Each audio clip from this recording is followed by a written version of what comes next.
कांचीपूर नगराचा राजा सोमदत्त नाव त्याचं।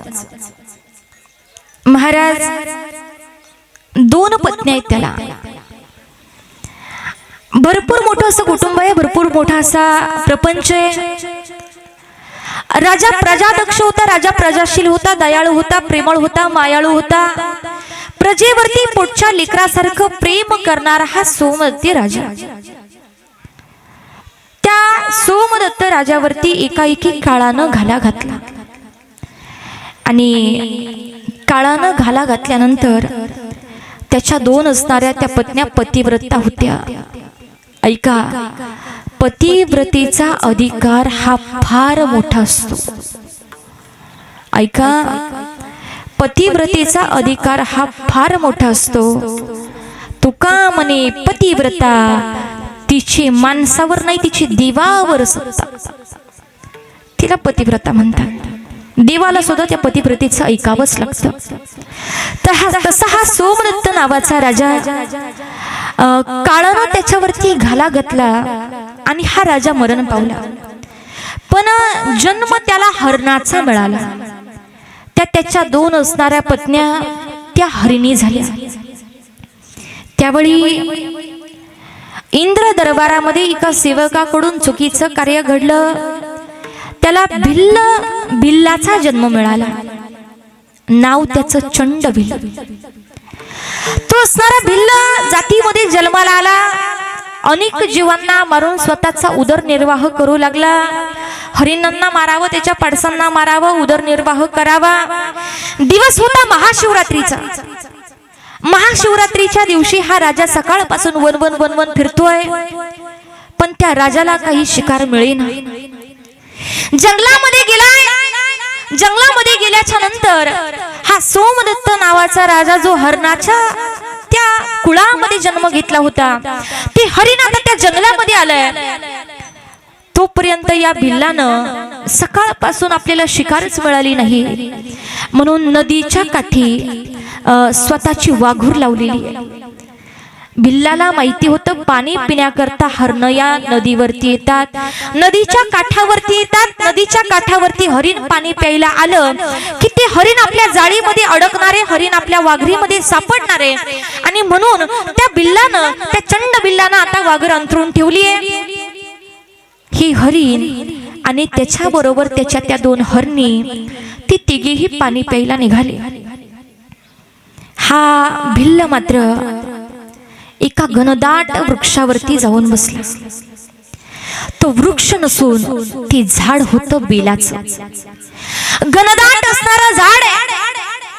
हा बेलाच्या झाडावरती चढलेला आहे। ज्ञात नाही हे बेलाचं झाड आहे, पण त्या झाडातून आपल्याला जाळी दिसावी। ती जाळी का दिसावी? वाघरीमध्ये हरण पकडलेला आपल्या नजरेस पडावा, म्हणून हा भिल्ल आता झाडाचं एक एक पान तोडू लागला आणि खाली फेकून देऊ लागला। झाडाचं पान तोडावं, खाली टाकावं, झाडाचं पान तोडावं, खाली टाकावं। लाखापेक्षा जास्त पानं खाली पडली गेली आणि त्या झाडाच्या बुडाला एक भूमिगत शिवलिंग होतं, जे प्राचीन काळातलं होतं।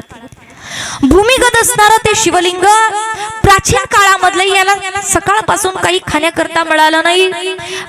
उपवास घडला महाशिवरात्रीचा। तो उपाशी राहिला होता का? उपाशी राहिलेला नाही, पण त्याला उपवास घडला। उपवास घडला बाबा। लाखापेक्षा जास्त बिल्वपत्र, त्या बेलाची पानं त्या पिंडीवरती पडली आणि भगवान शंकराला फार आनंद झाला। भगवान शंकरानं यमदूताला पाठवलं। प्रसन्न झालेलं भगवान शंकरानं यमदूताला सांगितलं, जा आणि त्या भिल्लाला जाऊन विचारा, तुझ्या मनामध्ये काय इच्छा आहे, कुठलाही एक वर माग, मी त्याचं वरदान पूर्ण करेल, त्याला वर देऊन टाकेल। तसा तो यमदूत आता त्या भिल्लापर्यंत येऊन पोहोचला। जसं त्या चंड भिल्लानं त्या यमदूताला पाहिलं, चंड भिल्ल विचारू लागला, का हो, कोण तुम्ही? त्यानं सांगितलं, यम आहे मी, यमदूत आहे। मला लागला का आमचा नंबर, संपलं का आता इथले दिवस? नाही नाही म्हणले, ज्या झाडाची पानं तुम्ही तोडून खाली टाकताय ते झाड आहे बेलाचं, आणि ज्या ठिकाणी तुम्ही पानं टाकली तिथे भूमिगत शिवलिंग असल्यामुळे लाखापेक्षा जास्त पानं तुम्ही तोडली आणि लाखापेक्षा जास्त ते बेलपत्र त्या पिंडीवरती पडलेले आहेत। भगवान शंकराला आनंद झाला, भगवान शंकर प्रसन्न झाले आणि भगवान शंकरानं सांगितलं कुठलाही एक वर मागा, तो एक वर मी तुमचा पूर्ण करेल। त्यावेळी आता हा तो भिल्ल आता वरदान मागू लागला, म्हणले काही नको मला, मला फक्त एक वर द्या, मला फक्त एवढा आशीर्वाद द्या की जे हरणाची भाषा आहे, जी पशु पक्ष्यांची भाषा आहे ती मला समजावी, पशु पक्ष्यांची भाषा मला समजावी। आशीर्वाद देऊन टाकला, त्याला पशु पक्ष्यांची भाषा समजू लागली। तोपर्यंत हरिण आलं आणि हरिण त्या जाळीमध्ये अडकलं, हरिण त्या वाघरीमध्ये अडकलं आणि त्याच्या बरोबर असणाऱ्या त्या हरणी आता बोलू लागल्या, मालक, ओ मालक, काय हो, तुम्ही बघून चालायला पाहिजे होतं ना, तुम्ही आता या वाघरीमध्ये सापडलात। मालक ऐका ना, तो भिल्ल यायच्या आधी मालक इथून पळा, मालक पळा। तो भिल्ल यांचा आवाज ऐकू लागला। आता याला सगळं समजत होतं। भिल्ल मनामध्ये विचार करू लागला, बापरे, ही हरण अशी बोलतात। तसा तो भिल्ल पटकन झाडावरून खाली उतरला आणि त्या हरणांपर्यंत जाऊन पोहोचला। हरिण जाळीमध्ये अडकलेले, त्या दोन असणाऱ्या त्याच्या हरणी त्याच्या पत्न्या बोलू लागल्या, अरे भिल्ल दादा, तू आता आमच्या मालकाला नेणार आहे आम्हाला माहिती, तू आता आमच्या मालकाची शिकार करणार आहे आम्हाला माहिती आहे। अरे ए भिल्ल दादा, तुला काही नियम कळतो की नाही? अरे जर एखाद्याला फाशीची शिक्षा करायची असेल त्याला सुद्धा शेवटची इच्छा विचारली जाते रे, आमच्या मालकाला शेवटची इच्छा विचार। भिल्ल मनामध्ये विचार करू लागला, बापरे, ही हरण किती हुशार आहे, माणसापेक्षा हरण किती हुशार आहे। म्हणले काय इच्छा आहे? काही नाही रे, आमच्या मालकाला पाणी प्यायचंय, तेवढं तळ्यावर जाऊ दे आणि ते पाणी पिऊन येऊ दे। भिल्ल म्हणलं, वा रे वा, अरे सकाळपासून उपाशी आहे मी, सकाळपासून उपाशी आहे मी, पोटामध्ये अन्नाचा कण नाहीये आणि जर आता याला सोडलं पाणी प्यायला, जर हा पळून गेला तर, अरे त्या महादेवाची शपथ आहे, त्या महादेवाची शपथ आहे, नाही पळून जाणार। हरिण गेलं आणि पाणी पिऊन परत त्या भिल्लाकडे आलं। अरे भिल्ल दादा, आमचा पती गेल्याच्या नंतर आमचं पाठीमागं काय काम आहे? आम्ही आमच्या मालकासोबत सती जायला तयार आहे। लहान असणारी पत्नी ती त्या मोठ्या राणीला म्हणते, मोठ्या हरिणीला म्हणते, ताईसाहेब, मनामध्ये जरी आलं तरी तुम्हाला सती जाता येणार नाही, तुम्हाला सती जाण्याचा अधिकार नाही, कारण तुमच्या पोटामध्ये तर पाडस आहेत। अहो, त्यांना मारण्याचा अधिकार तुम्हाला कोणी दिला? तुम्हाला सती जाता येणार नाही। अरे भिल्ल दादा, तुला जर शिकारच करायची आहे ना, माझी ही शिकार कर। दोन्ही आता हरणी म्हणू लागल्या, अरे ए भिल्ल दादा, आमचा मालक गेल्याच्या नंतर पतीच्या पाठीमागे आमचं काय काम आहे?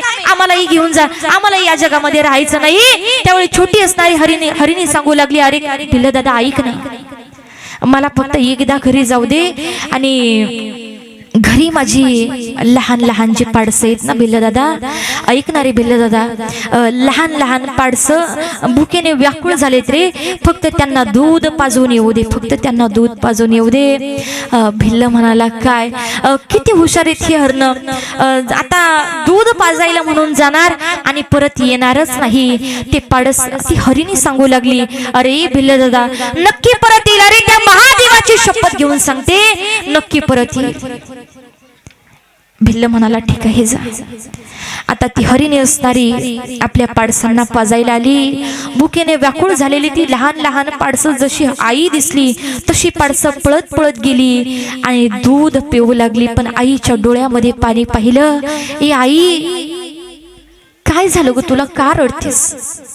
ज्यावेळी आपल्या लेकरांनी विचारलं, आई का रडते, आईला हुंदका आला, आई जास्त रडू लागली। अरे बाळा हो, माझे मालक तुमचे बाबा संकटात आहेत, आता तुमची आई आणि मी सती जायला निघालोय। बिल्लाला विनंती करून आलोय, शेवटचं दूध माझ्या या पाडसांना पाजू दे, मी परत तुझ्याकडे येईल। तोंडामध्ये असणारं दूध त्या हरणाच्या पाडसांनी जमिनीवरती फेकून दिला। ग आई, जर तूही नाही, ती आईही नाही, जर माझे बाबाही नाहीत तर आमचं पाठीमागं काय काम आहे? कारण ती लेकरं आपली नव्हती, शुद्ध बीजापोटी फळे रसाळ उमटी त्या हरणाची लेकरं होती, त्या हरणाची पाडसं होती ती आई. जर तुम्ही तिघही त्याच्या शिकार व्हायला तयार आहेत ना, मग आम्हालाही पाठीमागं राहायचं नाही आई, आम्हीही तुझ्या सोबत येणार. ती हरिणी पुढे चालतीये आणि तिची लहान लहान असणारी 2 पाडसं तिच्या पाठीमागं चालू लागली. ऐका दादा, ज्यावेळी त्या भिल्लानं या तिनंही माय लेकराला येताना पाहिलं, त्या हरणीला आणि त्या 2 लहान लहान पाडसांना येताना पाहिलं, त्यावेळी भिल्ला विचार करू लागला, बाप रे, अरे हे मरायला तयार आहे, मरायला तयार आहे. जसे तिथं पोहोचताच महाराज सांगायची काय गरज आहे? आपल्या बापाला पाहिलं, आपल्या 2ही मायांना पाहिलं आणि लहान लहान असणारी पडसं त्या बिल्लाच्या समोर गेली. आली, अरे बिल्ला दादा, जर आमच्या डोळ्यासमोर तुम्ही आमच्या माय बापाचा जर घात केला, त्यांना जर आमच्या डोळ्यासमोर त्यांची शिकार केली, त्यांना संपवलं, तर अरे बिल्ला दादा आम्हाला सहन होणार नाही. ऐक बिल्ला दादा, आमच्या माय बापाच्या अगोदर, आमच्या या आई बापाच्या अगोदर आमची शिकार करावी लागेल. त्या हरणी सांगू लागल्या, अरे भिल्ल दादा, आमच्या डोळ्यासमोर जर आमचं कुंकू पुसत असशील तर आधी आमची शिकार करावी लागेल, आमच्या त्या मालकाला पाठीमागं ठेव. भिल्लाच्या डोळ्यामध्ये मात्र पाणी आलं. भिल्लानं या हरणांसमोर, या पाडसांसमोर हात जोडला. अरे मी माणूस असून कलंक या माणसाला, या माणूस जातीला कलंक आहे. अरे तुम्ही प्राणी असून, तुम्ही जनावर असून, तुम्हाला तुमचं प्रेम कळतंय, तुम्हाला माया कळते, तुम्हाला पाप कळतंय, तुम्हाला पुण्य कळतंय. त्या महादेवाची शपथ घेऊन सांगतो, दिवसभर उपाशी मरेल पण तुमची शिकार करणार नाही.